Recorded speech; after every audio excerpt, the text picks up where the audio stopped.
شوقي بأن أحيا مطيع لله خالقنا البديع وأضم نور كتابه لكنني لا أستطيع اقرأه في قلب خشوع تلقى بسم الله الرحمن الرحيم. السلام عليكم ورحمة الله وبركاته. خۆشەویستانم لێنە خزمەتتان لە کۆمەڵێک لەو ئادابانێک وا پێویستە لە کاتی قورئان خوێندنەوەدا جێبەجێیانی بکەین چۆن کەوا بتوانین مامەڵە لەگەڵ پەیامی ڕەب العالەمیندا بکەین، چونکە ئەم قورئانە کەلامێکە کە خوای گەورە دابەزاندیوتە سەر زەوی، گەورەترین شتە لای ئێمەی موسڵمان، پیرۆزترین شتە کەوا لە لای ئێمەدا.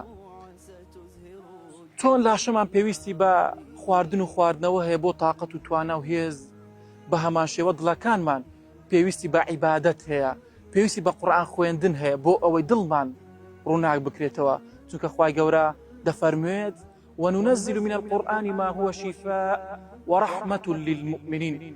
خوای گەورە ئەم قورئانەی دابەزاندوێتە خوارەوە بۆ شیفا، بۆ شیفای دڵ و دەروون، هەم شیفای مادی هەم معنەوی، و ڕەحمەتە لە بۆ ئیمانداران.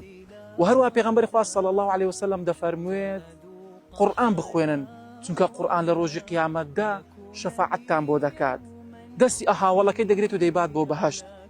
یەکێکیش لە پیاوچاکان دەڵێت ئەگەر بمویستا بواە قسە لەگەڵ خوای گەورە بکەم ئەچوومە ناو نوێژ، و ئەگەر بمویستا بواە خوای گەورە قسەم لەگەڵ بکات دەستم دەکرد بە قورئان خوێندندا.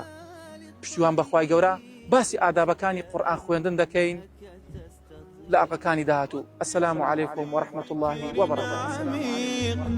واقرأه في قلب رقيق حتما ستهدى للطريق، لا شك أنك تستطيع.